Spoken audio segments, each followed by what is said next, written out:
ოცდახუთსა დეკემბერსაო. ასე გვაუწყებს ძველი ქართული საგალობელი ქრისტეშობის თარიღს, თუმცა მოსახლეობის დიდი ნაწილი მას არა ამ თარიღის, არამედ 7 იანვრის აღსანიშნავად ბღერის. ყოველი წლის ამ დროს საშობაო დეკორაციების გამოჩენასთან ერთად საზოგადოებაში მარადიული კითხვა იღვიძებს და იწყება დავა. როდის უნდა აღინიშნებოდეს შობა საქართველოში? რელიგიურ კონტექსტზე საკითხი დიდი ხანია გასცდა. შეიძინა პოლიტიკური სარჩული და რუსეთის გავლენისგან გათავისუფლებისა და დასავლურ სამყაროსთან დაახლოების კონტექსტში განიხილება. თუმცა კონტექსტის გაანალიზებამდე თარიღებს შორის მიზეზი უნდა განვარტოთ. მსოფლიოში დღეს საყოველთაოდ აღიარებული 16 მართლმადიდებელი ეკლესია, საიდანაც 11 კონსტანტინოპოლის, ალექსანდრიის, ანტიოქიის, საბერძნეთის, კვიპროსის, რუმინეთის, ბულგარეთის, ასევე ალბანეთის, ჩეხეთ-სლოვაკეთის, ამერიკისა და უკრაინის ავტოკეფალური ეკლესიები შობას 25 დეკემბერს აღნიშნავენ. დღესასწაულის თარიღად 7 იანვარს კი მხოლოდ რუსეთის, სერბეთის, იერუსალიმისა და საქართველოს ეკლესიები, ასევე პოლონეთში არსებული რუსული წარმოშობის ავტოკეფალური ეკლესია მიიჩნევს. პროპორციული თანაფარდობა აჩვენებს, რომ 7 იანვრის მართლმადიდებლურ შობად მოხსენიება მცდარია, რადგან მართლმადიდებლური სამყაროს დიდი ნაწილი მას 25 დეკემბერს აღნიშნავს.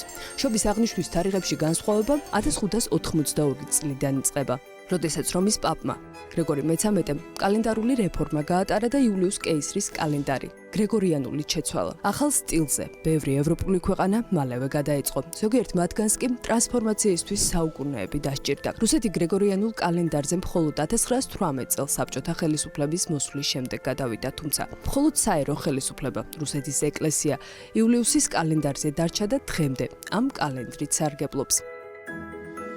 ამავე კალენდრით სარგებლობენ რუსულ ეკლესიასთან დაახლოებული და მისი გავლენის ქვეშ მყოფი მართლმადიდებლური ეკლესიებიც, სერბული, ქართული და იერუსალიმის. ამ ქვეყნებში შობა 13 დღით აგვიანებს და ძველი სტილით 25 დეკემბერი 7 იანვარი არის. ახალი სტილის შემოღების საკითხი საქართველოს წინაშე ჯერ კიდევ მე-20 საუკუნის 20-იან წლებში დადგა. საკათალიკოსო საბჭომ რამდენჯერმე მიიღო დადგენილება რეფორმის შესახებ, რაც 1927 წელს მეოთხე საეკლესიო კრებაზეც დადასტურდა. ამ იდეას მხარს უჭერდა სამღვდელოების უმრავლესობა, მათ შორის კათალიკოს პატრიარქი ამბროსი ხელაია, რომელმაც როგორც ცნობილია პატიმრობის დროს მარხვები ახალი სტილით დაიცვა.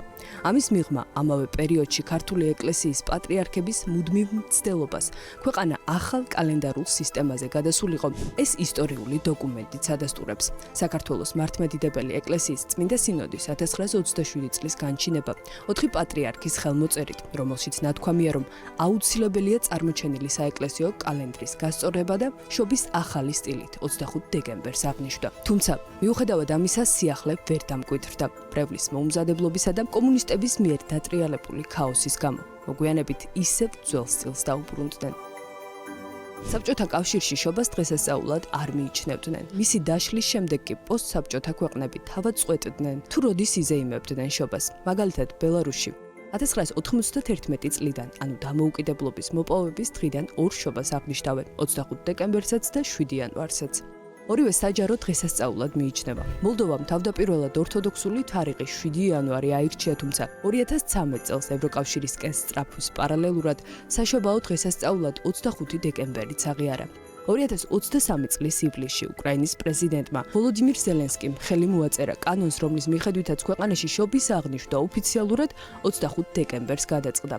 ეს დღე უკრაინაში დღესასწაულად გამოცხადა. 7 იანვარმა კი სტატუსი დაკარგა. კანონის მიღებას საშუალებას მოგცემს ჩამოვშორდეთ რუსულ ტრადიციებს და გავაძლიეროთ ეროვნული ერთიანობა უკრაინაში. ნათქვამი იყო კანონ პროექტის განმარტებით ბარათში. საქართველოს მართლმადიდებლური ეკლესია დღემდე ერთგულია ნიკეის პირველი მსოფლიო საეკლესიო კრების, რომელიც 325 წელს შედგა და დღეების ათვლა იულიუს კეისრის კალენდრით დაიწყო. თუმცა, წლებთან ერთად საზოგადოებაში თარიღის ცვლილებას სულ უფრო მეტი ადამიანი ემხრობა. ისინი საქართველოს მართლმადიდებლურ ეკლესიას შობის თარიღად 25 დეკემბრის გამოცხადებისკენ მოუწოდებენ. მთავარი არგუმენტი, რომელიც ამ იდეის მომხრეებს აქვთ, არის ის, რომ 7 იანვარს შობას მხოლოდ რუსული სამყარო აღნიშნავს. ისინი მოითხოვენ ქართული ეკლესია გადავიდეს საერთო მართლმადიდებლურ კალენდარზე, რომელიც რუსულ გავლენას არ ემორჩილება. იდეის მხარდამჭერები დარწმუნებულები არიან, რომ შობის თარიღის 25 დეკემბერს გადატანა რუსეთისგან დაშორებისა და ევროპულ ცივილიზაციურ დროსთან დაახლოების სიმბოლური აქტი იქნება. შობის დღესასწაულის 7 იანვარს აღნიშნვას თან კიდევ ერთი საყურადღებო ფაქტორი სდევს. ვინაიდან იულიუსის კალენდარს გარკვეული ცდომილება ახლავს, ის დროდადრო გადახალისებას საჭიროებს. მომდევნო გადაწევის თარიღი კი 2010 წელს 1 მარტს დადგება. სწორედ ამ წელს აღმოჩნდება, რომ ქრისტეშობა არა 7 იანვარს, არამედ 8 იანვარს იქნება. კიდევ რამდენიმე ათწლეულში 9 იანვარს და ასე. თუმცა მანამდე წინ 2025 წელია და საქართველოს მართლმადიდებელი მრევლის შობას 7 იანვარს რუსეთის, სერბეთისა და იერუსალიმის მრევლთან ერთად აღნიშნავს.